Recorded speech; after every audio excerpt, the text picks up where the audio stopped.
안녕하세요. 미미의 꿈꾸는 다락방 책 읽어주는 미미입니다. 장발장 그 9번째 이야기 영웅과 악당. 마리우스는 아무에게도 들키지 않게 살짝 자기 방으로 돌아왔다. 6시가 다 되어가고 있었다. 그는 다시 벽장 위로 기어 올라가 옆방의 동태를 살폈다. 탁자 위에는 양초가 한 자루 놓여 있었다. 그런데 온 방안이 새빨갛게 물들어 있었다. 난로 안에서는 석탄이 활활 타오르고 그 안에 꽂힌 인두는 시뻘겋게 달구어져 불꽃을 튀기고 있었다. 종드레트와 그의 부인은 얼굴이 완전히 빨갛게 물들어 악마같이 보였다. 성당의 대형 시계가 6시를 알렸다. 약속 시간에 정확히 문을 두드리는 소리가 났다. 종드레트의 부인은 서둘러 문을 열고 억지 웃음을 띠면서 공손하게 인사했다. 아이고, 어서 오십시오, 나으리. 노인은 이번에는 혼자 들어왔다. 그는 탁자 위에 80프랑을 올려놓았다. 이것은 밀린 방세와 당장 필요한 일에 써주십시오. 나머지 일은 차차 의논하기로 하고요. 하나님의 축복이 가득하기를 빕니다. 이렇게 고마우실 때가. 그렇게 말하고 나서 종드레트는 부인에게 속삭였다. 어서 이 늙은이의 마차를 돌려보내. 부인은 서둘러 밖으로 나가서 마차를 떠나보냈다. 따님은 어떻게 되었습니까? 노인은 침대에 아무도 없는 것을 보고 물었다. 예, 상태가 나빠져서 병원에 갔습니다. 금방 데려와야죠. 치료비도 없는데. 그렇습니까? 그건 그렇고 부인은 몸이 많이 나아지셨나 봅니다. 예, 지금도 썩 좋지는 않지만 정신이 오락가락하는 여자 때문에 어떤 때는 기운차게 뛰어다니고 다른 때는 골골대고 그렇답니다. 종드레트가 말하고 있을 때 마리우스는 방문이 열리며 건장한 남자가 들어오는 것을 보았다. 불황자 같은 차림을 하고 양팔에 이상한 문신을 새겨 넣은 사람이었다. 저 친구는 누굽니까? 아, 옆방 사람인데 신경 쓰지 마십시오. 종드레트는 노인의 주의를 다른 데로 돌리기 위해 말했다. 나리, 저희들은 이렇게 가난한 생활을 하고 있어서 돈이 될 만한 것들은 전부 팔아치워버렸습니다. 그래도 그림만은 한 장 가지고 있는데 이제 이것도 처분할 때가 왔습니다. 나리께서 사주신다면이야 정말 감사하겠습니다. 그때 문으로 수상쩍어 보이는 무리가 험악한 얼굴을 하고 들어왔다. 종드레트는 그림을 꺼내왔다. 그림은 아주 조잡한 것으로 어디서나 볼 수 있는 싸구려였다. 이미 4명의 남자가 버티고 서 있었다. 아무리 보아도 불량배의 무리였다. 이 그림을 사주지 않으시겠습니까? 제 딸이나 마찬가지로 소중히 아껴온 것입니다만. 술집 간판 같군요. 3프랑 정도나 나갈까?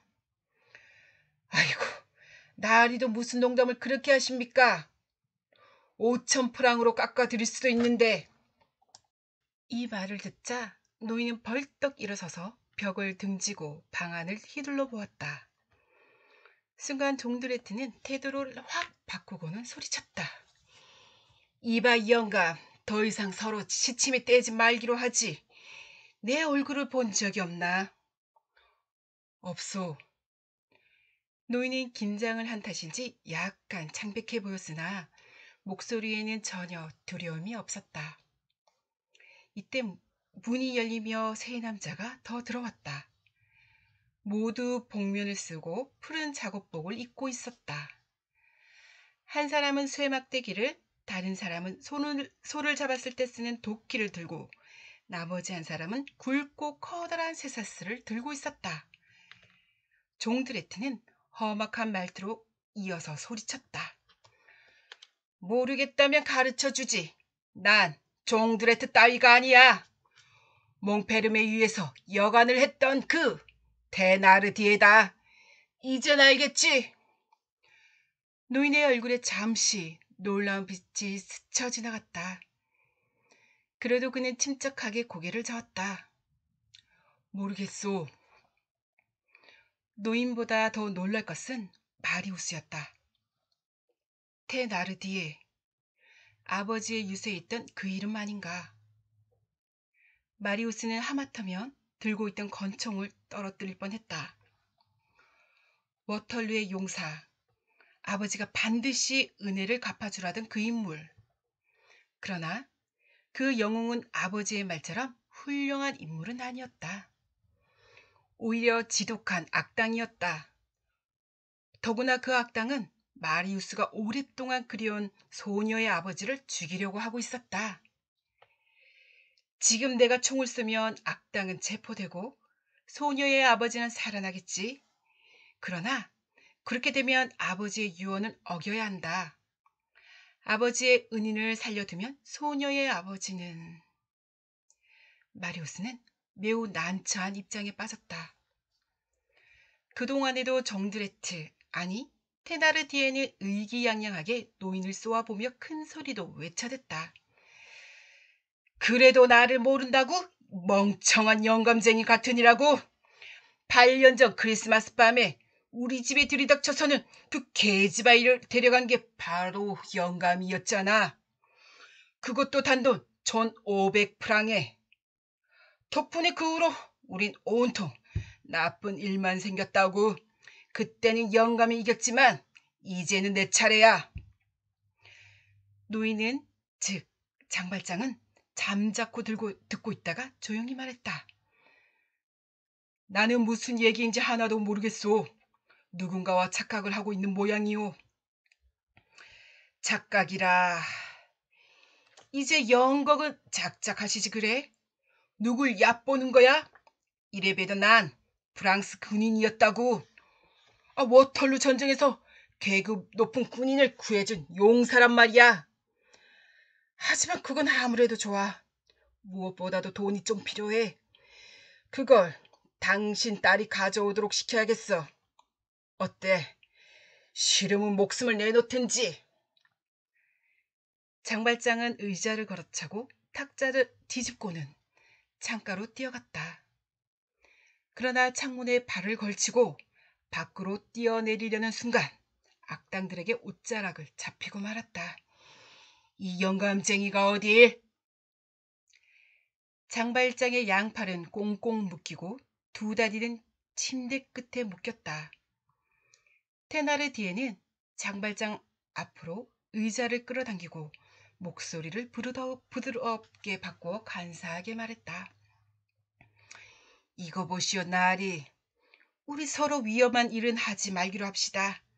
창문에서 뛰어내리면 틀림없이 다리를 다치지 않겠소. 그보다도 서로 좋게 얘기하는 게 어떻겠소. 그런데 지금 이런 와중에서도 어째서 나리께서 소리도 지르지 않으시는 겁니까? 그 말을 듣고 있던 마리우스는 과연 그렇다고 생각했다. 지금껏 저 노인은 비명을 지르기는커녕 입도 뻥끗하지 않았던 것이다. 보통 사람 같았으면 살려달라고 난리를 쳤을 텐데 말이오. 하지만 소리를 내면 달려오는 건 경찰뿐이겠지. 그런 걸 보면 영감도 뭔가 티가 구린 일이 있다는 증거라오. 테나르디에는 씩 웃으며 난로를 가린 병풍을 걷었다. 난로 속에는 시뻘겋게 달구어진 커다란 인두가 꽂혀 있었다.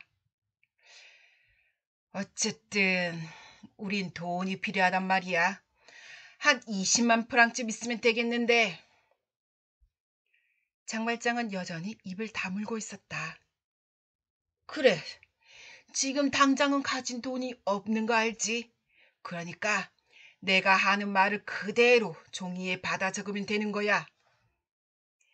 테나르디에는 잉크와 종이를 장발장 앞에 내려놓았다. 테나르디에는 오른팔에 묶인 밧줄을 풀면서 말했다. 나도 좋아서 이런 난폭한 짓을 하는 것은 아니야. 내 말대로 얌전하게 써서 그걸 심부름꾼이 가지고 갖다 돌아오면 그것으로 일은 끝나는 거야. 밧줄도 즉시 풀어줄 거고. 뭐라고 쓰면 되겠소? 얘야, 지금 바로 꼭 오너라. 이 편지를 가지고 가는 사람이 너를 내가 있는 곳으로 안내해 줄 것이다. 너를 기다리고 있겠다. 이제 됐어. 거기 서명하는 것도 잊지 말고. 영감 이름은 뭐지? 위르뱅 파브르. 좋아. 영감 주소도 써. 장발장이 시키는 대로 하자 테나르디에는 부인을 불렀다. 밑에 내려가서 마차를 불러. 누구 한 사람 따라가는 것이 좋겠어. 그 딸이란 계집을 빨리 데리고 와. 부인은 곧 악당 중 하나를 데리고 밖으로 나갔다. 장발장은 꼼짝도 하지 않았다. 그러나 옆방에서 엿보고 있는 마리우스는 무언가를 비벼대는 듯 둔탁한 소리를 희미하게 들을 수 있었다. 마누라는 영감 편지를 가지고 가서 딸을 데리고 올 거야. 하지만 여기로는 물론 안 오지. 다른 데 모셔둘 거니까. 딸이 마차를 타고 출발했던 얘기만 들려오면 당신 밧줄은 풀어주지. 그런 뒤에 당신은 20만 프랑을 갖고 와. 뭐 아가씨한테 손을 대겠다는 건 아니야. 20만 프랑만 받아내면 딸은 고이 돌려보내준다니까. 단 그 사이에 경찰을 부른다거나 하면 그 아인 거기서 목 졸려 죽을 거야. 마리우스는 초조해졌다. 악당들은 그 소녀를 이곳으로 데려오는 게 아니라 어딘가에 숨기려 하고 있었다. 그렇다면 지금 총을 쏘아 경찰들에게 알려도 소녀 아버지는 무사하겠지만 도리어 소녀의 생명은 위험에 빠질지로 몰랐다. 얼마 지나지 않아 부인이 헐떡거리며 뛰어들어왔다. 엉터리 주소예요. 부인은 숨이 넘어갈 지경이었다. 아무도 없어요. 위르뱅 파브르? 위르뱅 파브르 따위는 아무로 모른대요. 테나르디에는 신음을 쥐어짜듯 소리쳤다. 엉터리라고? 나를 잘 또 속여 넘겼겠다. 죽을 걸 알면서 왜 그런 짓을 했지? 시간을 벌기 위해서다. 장발장은 그렇게 외치며 자리에서 벌떡 일어섰다. 놀랍게도 묶여있던 밧줄은 전부 끊겨져 있었다. 한쪽 다리만이 침대에 묶여 있었다. 악당들은 깜짝 놀라 우르르 덤벼들려고 했다. 그러나 그들보다 먼저 장발장은 난로 쪽으로 몸을 기울여 시뻘겋게 달구어진 인두를 덥석 잡았다. 악당들은 그것을 보자 멈칫하며 뒤로 물러섰다. 도대체 어떻게 한 거지? 마리우스가 들었던 소리는 바로 동전으로 밧줄을 끊는 소리였다. 나중에 경찰이 현장에서 발견하게 된 동전 속에는 교묘하게 감추어진 날카로운 톱니가 들어 있었던 것이다.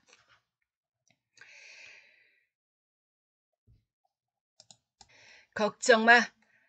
아직 왼발이 묶여있으니 도망가지는 못해. 그러자 장발장은 볼효령을 내리듯 소리쳤다. 난 목숨 같은 건 아깝지 않은 사람이다. 다만 나한테 쓰고 싶지 않은 걸 쓰라고 강요하거나 하고 싶지 않은 이야기를 하게 된다면. 장발장은 왼팔 소매를 걷어올리며 말을 이었다. 다들 이렇게 해주겠다. 장발장은 그 말이 끝나기가 무섭게 시뻘건 인두를 서슴없이 자기 팔뚝에 대고 찢었다.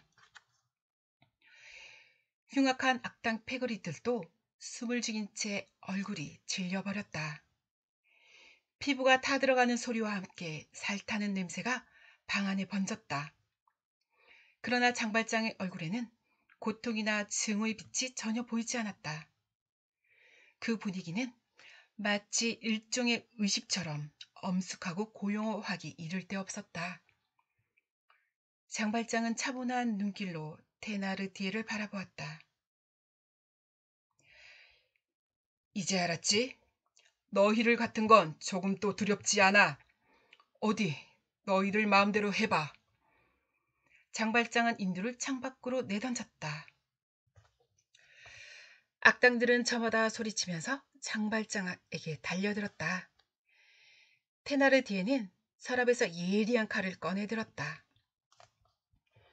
한편 마리우스는 아직도 권총을 쏘아야 할지 말아야 할지 결단을 못 내리고 있었다. 그런데 그때 자기 방 탁자 위에 있던 종이 쪽지가 눈에 들어왔다. 그것은 테나르디에의 큰딸이 자기도 글씨를 쓸 수 있다며 개가 있다고 적어 보였던 쪽지였다. 그 당시 뒷골목 사람들은 자기들끼리 언어를 써서 그렇게만 말하면 곧 경찰이나 헌병이 왔다는 뜻으로 통했다. 마리우스는 급하게 그 종이 쪽지를 벽의 틈 사이로 밀어넣었다. 여보, 뭔가 떨어졌어요. 이거 우리 에포닌의 글씨 아니에요?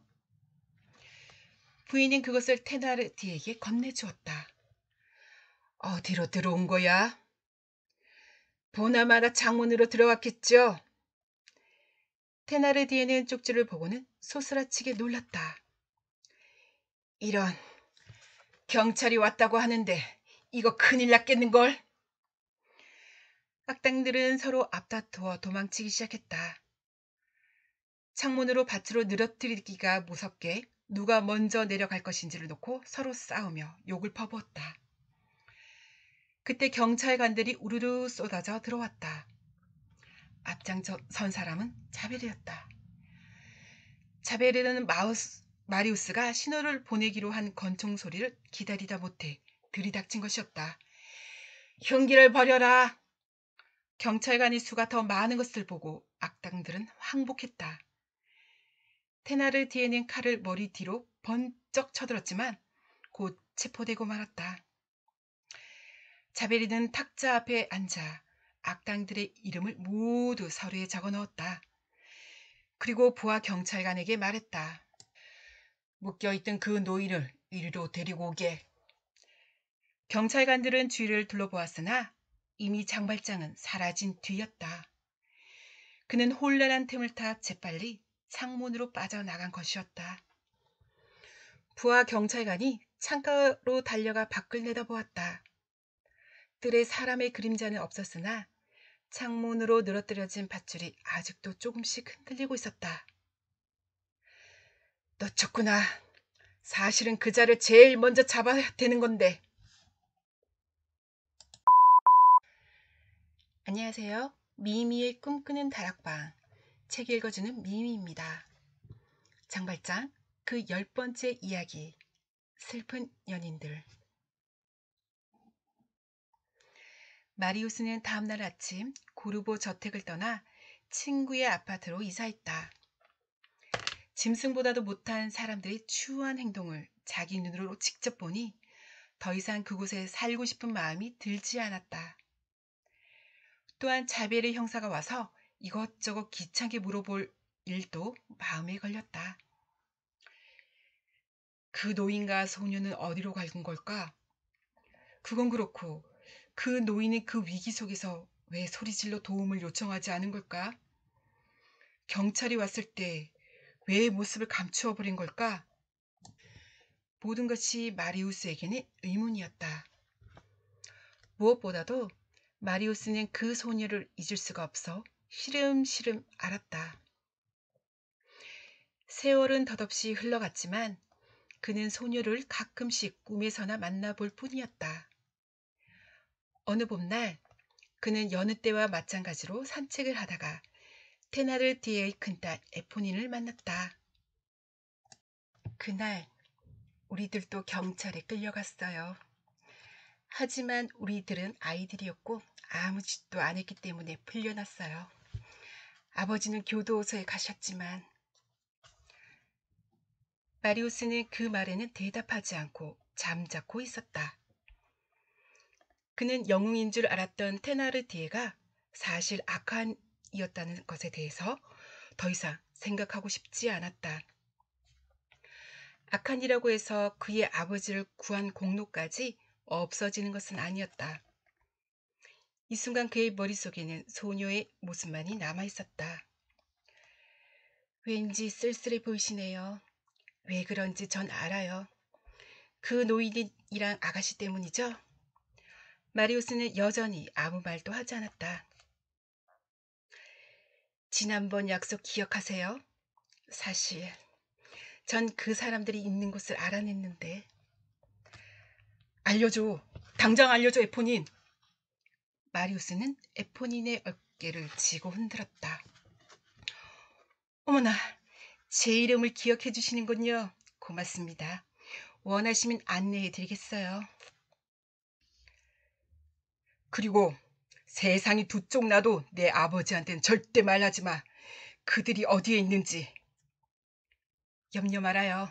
내가 뭐 아버지 같은 사람 신경이나 쓰고 있는 줄 알아요? 어쨌든 거래는 이루어졌으니 그럼 제가 바라는 대로 해주시겠어요? 마리우스는 주머니에 가지고 있던 5프랑을 전부 꺼내 에포닌에게 주려고 했다. 에포닌은 그것을 뿌리치며 슬픈 듯 말했다. 제가 바라는 것은 돈 같은 게 아니에요. 마리우스는 에포닌의 그 모습이 왜 슬퍼 보였는지 알 수 없었다. 장발장은 수도원에서 했던 정원지기 일에는 아무런 불만도 없었다. 장발장도 코제트도 모두 행복했다. 그러나 그대로 계속 지내다가는 코제트의 앞날은 수녀로 정해질 것이었다. 장발장은 아이의 인생이 피어나기도 전에 그렇게 결정 지어버리면 안 된다고 생각했다.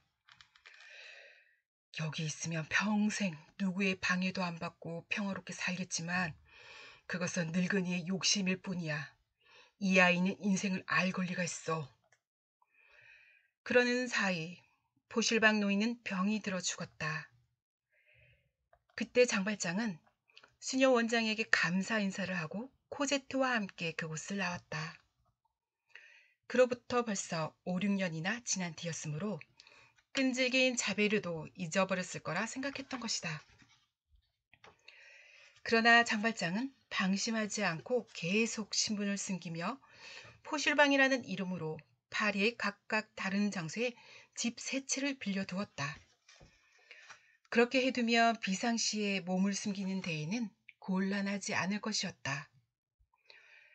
코제트는 수녀원을 나온 뒤에도 장발장을 친아버지처럼 따르며 어디를 가든지 꼭 항상 따라다녔다.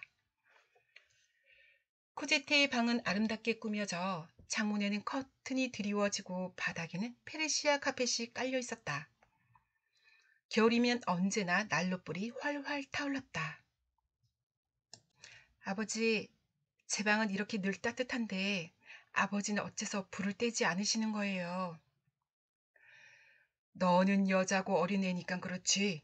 나는 불을 뗄 자격이 없는 사람이란다. 좋아요. 그럼 저는 계속 아버지 방에 와서 불을 떼지 않을 수 없게 하겠어요. 장발장은 또한 늘 가난한 사람들과 가난했던 시절을 생각하며 검은 빵을 먹었다.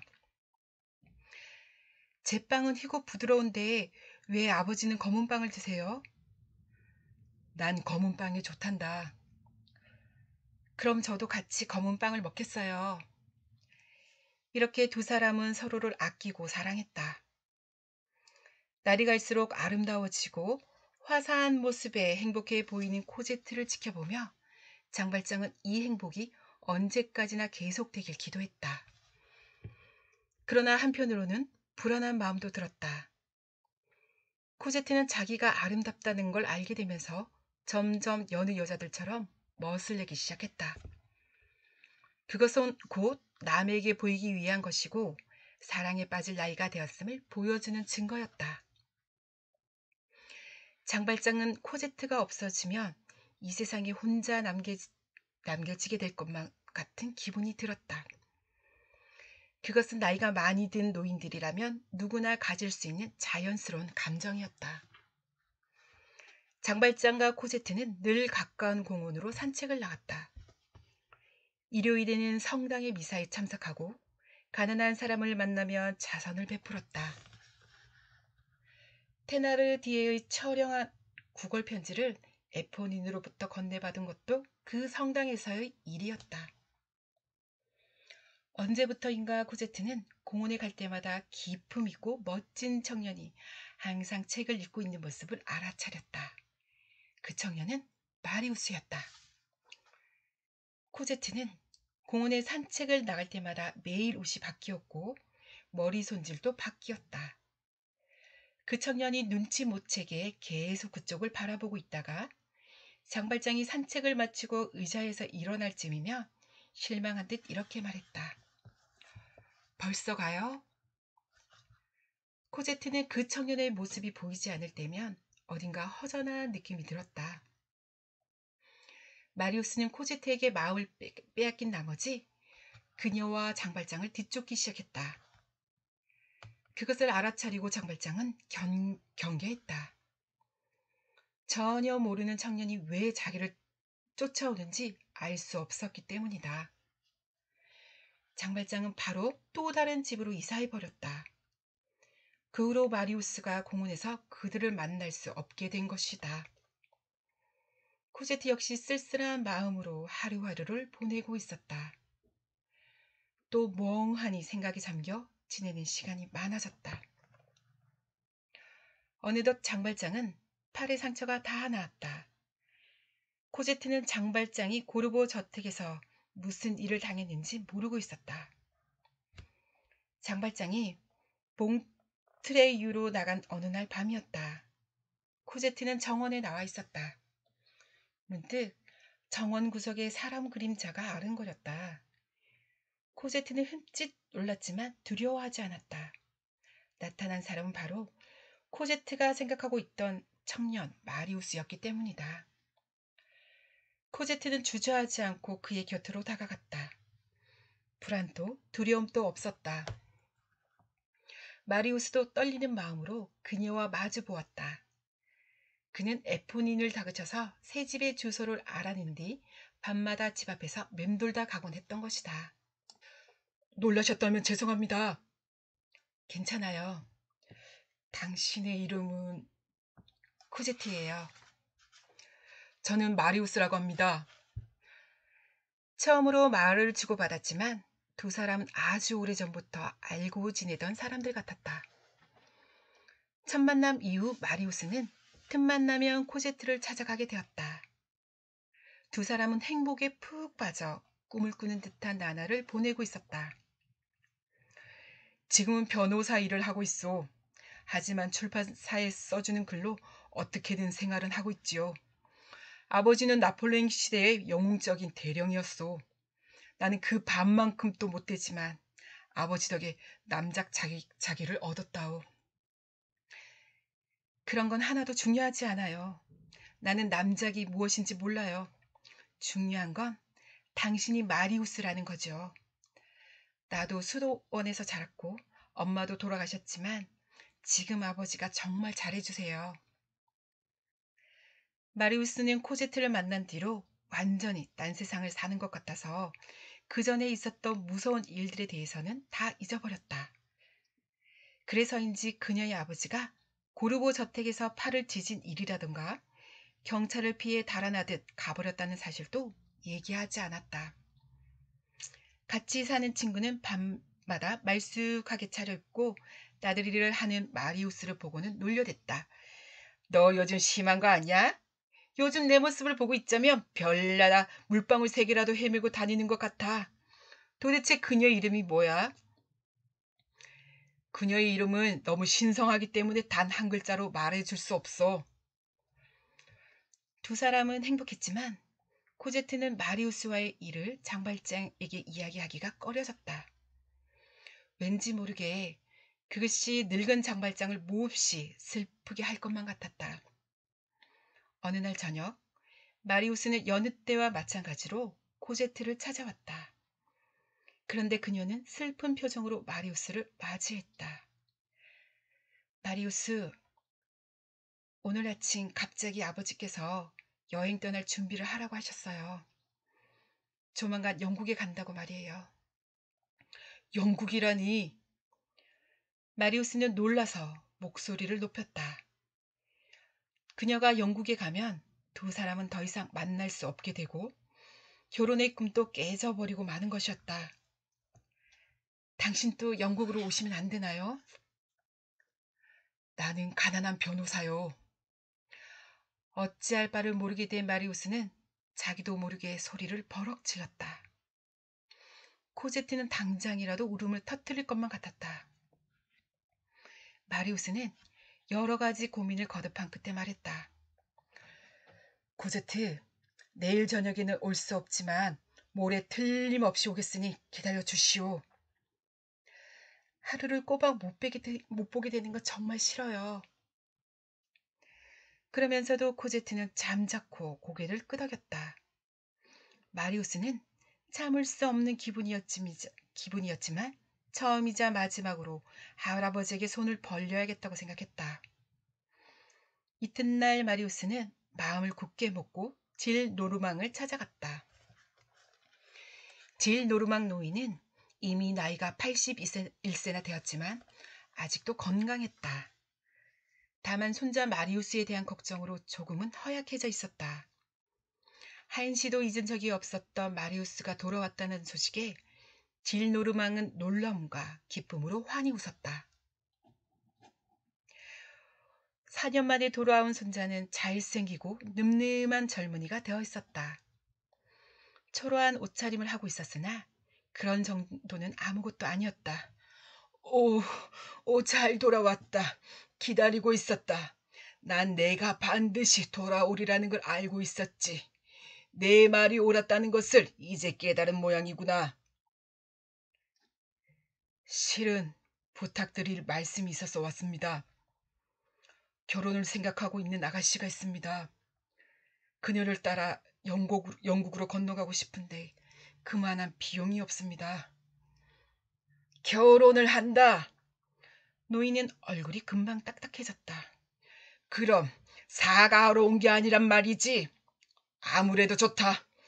영국으로 가겠다고? 결혼을 하겠다면 상대는 어떤 집안 아가씨냐? 저와 같은 평범한 처녀입니다. 노인의 얼굴이 불그락불그락해졌다. 그럼 지참금은 있겠지? 그런 건 특별히 없습니다. 노인은 분을 참지 못하고 소리쳤다. 그럼 빈털털이 아니더냐? 그런 여자는 절대로 안 된다. 하지만 얼굴도 곱고 상냥한 마음씨. 더 이상 말할 필요도 없어. 보나마나 변변치 못한 집안 자식이겠지. 그 여자를 애인으로 삼고 얼마든지 데리고 놀아도 좋다. 하지만 결혼은 안 된다.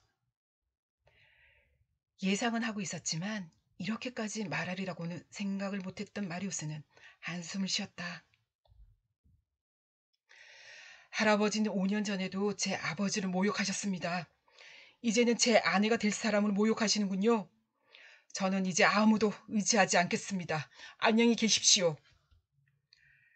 당황한 질 노르망 노인이 손을 뻗었을 땐 이미 마리우스는 대문 밖으로 사라져 버린 것이었다. 마리우스는 무참히 짓밟힌 마음을 안고 파리 거리를 헤매었다. 코제트는 영국으로 가버리게 되었고 자신에게는 달리 아무런 방법도 없었다. 아무튼 코제트를 한 번 더 만나봐야지. 뭔가 좋은 방법이 생길지도 몰라. 아니면 장인 어른 될 분한테 엎드려 빌던가. 마리우스가 코제트의 집에 도착해보니 창문은 전부 닫혀있고 집안은 지죽은 듯 고요했다. 불빛 하나 새어 나오지 않았다. 마리우스는 짐승처럼 소리를 지르며 철책을 부여잡고 흔들었지만 아무 대답도 없었다. 벌써 영국으로 떠나버린 것이 틀림없었다. 그때 누군가가 마리우스를 조용히 불렀다. 마리우스, 여기서 뭐하고 있는 거예요? 공업파 동료들은 벌써 다 모였는데 얼른 그리로 오세요. 마리우스는 어쩐지 에포니의 목소리와 비슷하다는 생각이 들어 고개를 돌렸다. 그러나 이미 멀어져 가는 뒷모습은 작업복을 입은 어떤 노동자였다. 마리우스는 그동안 공업파 동료들의 모임에는 거의 참석하지 않고 있었다. 그러나 공화제는 지지하는 마음조차 없어진 것은 아니었다. 코제트의 뒷모습을 밟으면서도 변호사로 활동하면서도 그는 공화제의 반쯤 발을 담그고 있었다. 코제트를 영영 잃고 살 의욕이 없어졌지만 일이 이렇게 된 바 공화파의 전투에 참가하여 싸우다가 죽는 것이 훨씬 보람있겠다는 생각이 들었다. 1832년 여름이 가까워진 때였다. 콜레라가 극성을 부렸고 사람들은 불안에 떨었다.